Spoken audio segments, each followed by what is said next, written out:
Hello guys, आज हम पढ़ेंगे प्लूरल एफ्यूजन। प्लूरल एफ्यूजन क्या है? प्लूरल एफ्यूजन क्या है? Accumulation of fluid in the plural space. अब प्लूरल स्पेस कहाँ होती है, क्या होती है, ये हम बताते हैं। लंग्स होते हैं हमारे, उसके चारों तरफ एक प्लूरल स्पेस होता है लंग्स के बाहर, जो कि लंग्स को प्रोटेक्ट करता है इंजुरी से, ट्रॉमा से, या किसी भी तरह के एक्सीडेंट से। ठीक है, तो ये आप देख रहे हैं, ये मैंने एक रफ डायग्राम बनाया है लंग्स का। यहाँ ये जो यहाँ पे आपको रेड लाइन दिख रही है ना, ये क्या है? ये विसरल प्लूरल है। और जो ये येलो कलर की लाइन दिख रही है, ये है पेराइटल प्लूरल। इसके बीच में जो फ्लूइड की एक लेयर होती है, फ्लूइड फील्ड रहता है, और इसके बीच को बोलते हैं प्लूरल प्लूरल स्पेस। अब ये प्लूरल स्पेस में क्या होता है? प्लूरल फ्लूइड होता है। अब हम यहाँ पे देखेंगे कि ये हो गया हमारा लंग्स, और ये हो गया पल्मोनरी कैपिलरीज, कैपिलरीज जिससे ब्लड फ्लो होगा लंग्स में, और ये है एल्वुलस। अब ये हो गया पेराइटल प्लूरल, और ये हो गया विसरल प्लूरल। इसके बीच का जो स्पेस है, ये है प्लूरल स्पेस, और ये है प्लूरल फ्लूइड। इसमें फील्ड रहता है, यहाँ पे सभी जगह पे प्लूरल फ्लूइड फील्ड रहता है। और इसके पेराइटल प्लूरल के बाहर साइड होती है हमारी सिस्टमिक कैपिलरीज, जो कि बाकी के सिस्टम्स पे ब्लड फ्लो करवाती हैं। और यहाँ पे एक ड्रेनेज सिस्टम होता है जो लिम्फेटिक्स है। लिम्फेटिक्स क्या करते हैं? जितना भी फ्लूइड रहता है वो ड्रेन करते हैं प्लूरल फ्लूइड को प्लूरल स्पेस से, ताकि वहाँ पे जो प्रेशर है वो मेंटेन रहे, है ना। वहाँ पर जो भी उसके बीच का जो प्रेशर है वो मेंटेन रहे। और ये फ्लूइड आता कहाँ से? ये फ्लूइड आता है सिस्टमिक कैपिलरीज से, पल्मोनरी कैपिलरीज से, और यहाँ पे जो हमारा डायफ्राम रहता है वहाँ से आता है।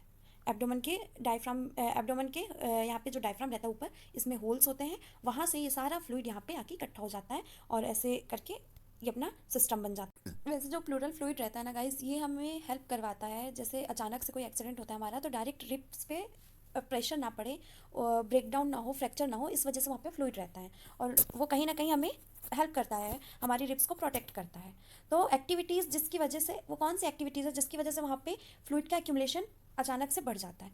तो एक तो फॉर्मेशन ऑफ, या तो वहाँ पे अचानक से फॉर्मेशन बढ़ गया प्लूरल फ्लूइड का, या क्या हुआ है, ड्रेनेज रुक गया है उस प्लूरल स्पेस से।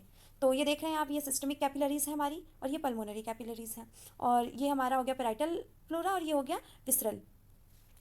तो अब या तो जैसे पल्मोनरीज कैपिलरीज में इन्फ्लामेशन हो जाता है कभी, तो उसकी वजह से क्या होता है, वेसल, जब भी इन्फ्लामेशन होगा वेसल्स की परमिएबिलिटी बढ़ जाती है।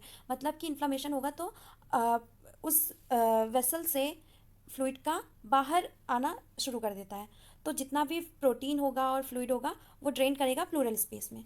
तो इस कैपिलरीज में जितना भी प्रोटीन और फ्लूइड होगा वो सब इसके अंदर आना शुरू कर देंगे, और यहाँ पे फ्लूइड का ड्रेन ज़्यादा होने लग जाएगा, फ्लूइड का अमाउंट बढ़ने लग जाएगा।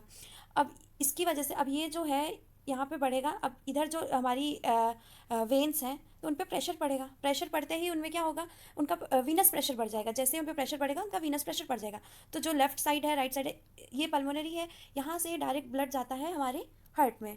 तो हार्ट में जाएगा, तो जब वेन्स जो होंगी वो हार्ट पे ब्लड लेके जाएंगी, तो वहाँ उसका प्रेशर जब बहुत ज़्यादा इंक्रीज़ होगा, तो वहाँ पे क्या होगा, हार्ट फेल होने का चांस बढ़ जाएगा। क्योंकि अब जब भी उसका प्रेशर बढ़ेगा तो उसका फ्लो भी बढ़ेगा, और हार्ट इतनी चीज़ों को टॉलरेट नहीं कर पाएगा, और जैसे ही और वो ब्लड को बैक भी ट्रेवल नहीं कर सकता, इससे हार्ट बीट बढ़ेगी और हार्ट फेलियर हो सकता है तुरंत। तो गाइस, अब हम देखेंगे कि वो एक्टिविटीज़ कौन सी हैं जिनकी वजह से प्लूरल फ्लूइड इंक्रीज़ होता है। तो पहला, एक तो जैसे फॉर्मेशन ही यहाँ पे इंक्रीज़ हो गया, प्लूरल फ्लूइड का फॉर्मेशन इंक्रीज़ हो गया। दूसरा कि ड्रेनेज नहीं हो रहा है, या तो वहाँ पे प्लूरल फ्लूइड का फॉर्मेशन इंक्रीज हो, या ड्रेनेज नहीं हो पा रहा है, जिसकी वजह से प्लूरल फ्लूइड इंक्रीज हो। दो मैकेनिज्म है इसके। तो पहला मैकेनिज्म हम देखेंगे कि फॉर्मेशन इंक्रीज हो गया प्लूरल फ्लूइड का। तो फॉर्मेशन कैसे हुआ कि पल्मोनरी कैपिलरीज में इन्फ्लामेशन हो गया, और एक ये सिस्टमिक कैपिलरीज है, इसमें भी इन्फ्लामेशन हो गया। मतलब कैपिलरीज में इन्फ्लामेशन हुआ, किसी भी कॉज की वजह से इन्फ्लामेशन हुआ, जिसकी वजह से जब भी इन्फ्लामेशन होता है हमें पता है कि वेस्कुलर परमिएबिलिटी बढ़ जाती है, जिसकी वजह से लीकेज होना शुरू हो जाता है। जैसे इन्फ्लेमेशन हुआ, इंक्रीज हो गई वेस्कुलर परमिएबिलिटी, और प्रोटीन और फ्लूइड ड्रेन होने लग गए प्लूरल स्पेस में। जैसे ही प्लूरल स्पेस में ड्रेन होना शुरू हुए, तो वीनस का प्रेशर बढ़ गया।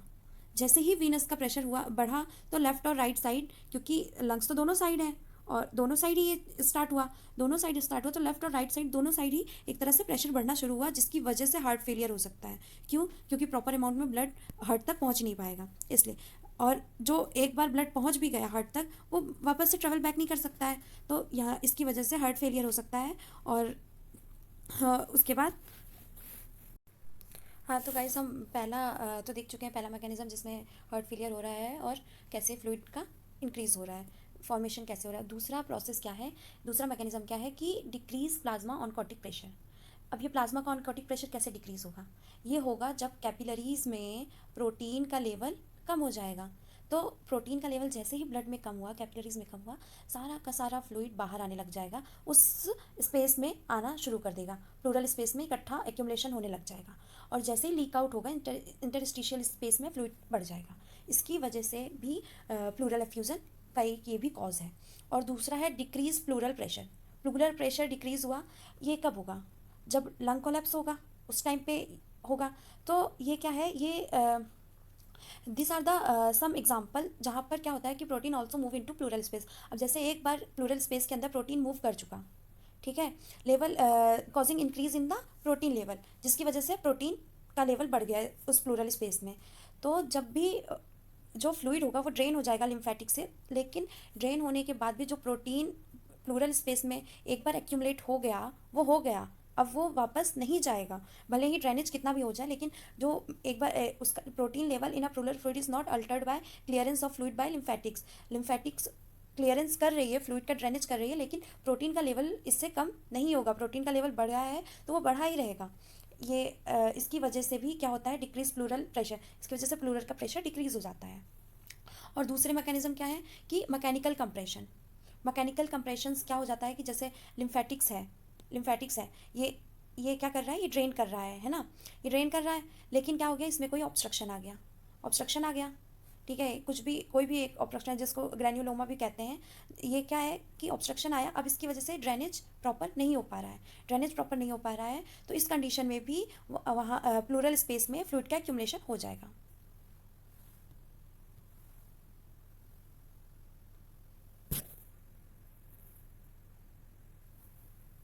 अब क्या है वीनस प्रेशर, इसमें क्या होगा कि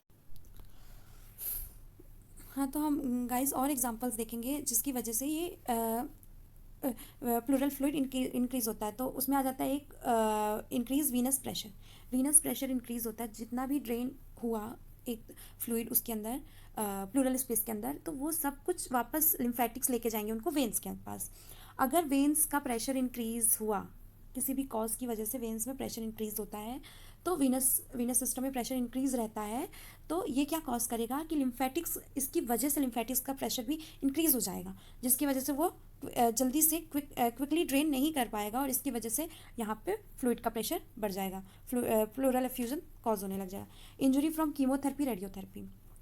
जब भी हम रेडियोथेरेपी या कीमोथेरेपी करवाते हैं तो इसका साइड इफ़ेक्ट हमें लंग्स में देखने को मिलता है। एक तो फाइब्रोसिस हो सकता है, या प्लूरल एफ्यूज़न हो सकता है, या फिर लंबे टाइम तक जुकाम, कफ, कुछ भी इस तरह से हो सकता है। ये हमेशा हमने आसपास सुना है। रेडियोथेरेपी का भी साइड इफ़ेक्ट लंग पे हमें देखने को मिलता है।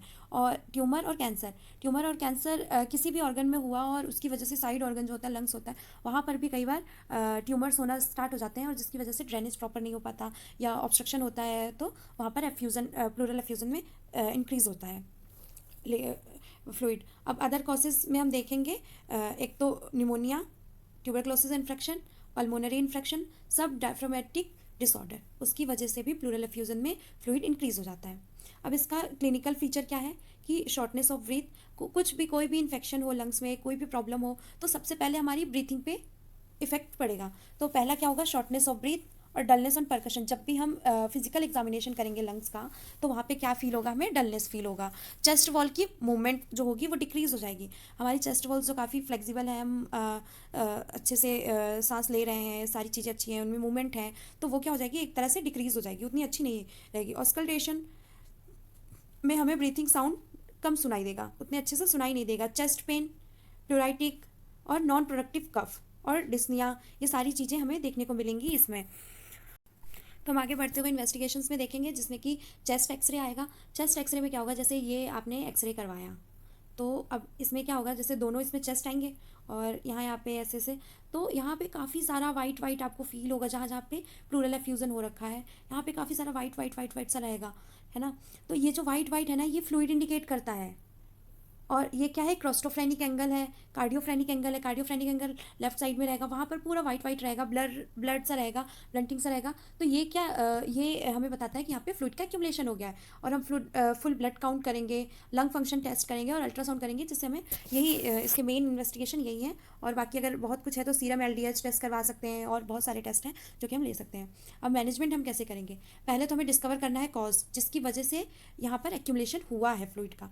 फिर जो भी डिस्कम्फर्ट हो रहे हैं, जैसे हम पहले क्लिनिकल फीचर्स में पढ़ चुके हैं, डिस्निया का, नॉन प्रोडक्टिव कफ और शॉर्टनेस ऑफ ब्रीथ, तो ये सर जो भी जो डिस्कम्फर्ट हो रहे हैं, डिस्निया, रिस्पिरेटरी कॉम्प्रोमाइजेस जो जितने भी हो रहे हैं, उससे हमें रिलीव करवाएंगे पेशेंट को। फिर क्या करेंगे, हम फ्लूइड रिमूव करेंगे वहाँ से, और उसे कलेक्ट करेंगे, और फिर उसका कल्चर करेंगे और देखेंगे कि क्या क्या कोई इन्फेक्शन है ये, या कॉज क्या है इसका। फिर चेस्ट ट्यूब ड्रेनेज, मतलब एक ट्यूब का इंसर्शन करेंगे चेस्ट में, और वहाँ से ड्रेनेज करवाएंगे। और सर्जिकल प्लूरेक्टोमी, जिसमें कि प्लूरा जो है वो सर्जिकली रिमूव कर देंगे। और प्लूरा पेरिटोनियल शंट और प्लूरोडेसिस। प्लूरोडेसिस तो तब करते हैं जब हमें हार्ट में कोई प्रॉब्लम होती है, हार्ट से रिलेटेड वहाँ पर प्लूरल एफ्यूज़न या प्लूरल एफ्यूज़न हो जाता है, उस टाइम पे हम ये करवाते हैं। अब कॉम्प्लिकेशन में तो यही आएगा कि अगर बहुत ज़्यादा फ्लूइड का लार्ज एफ्यूज़न हो जाता है अगर, तो वहाँ पे रिस्पायरेटरी फेलियर्स हो जाते हैं, और रिस्पायरेटरी फेलियर्स हो जाते हैं, हार्ट फेलियर हो जाता है, या मल्टीपल ऑर्गन फेलियर हो सकता है इसकी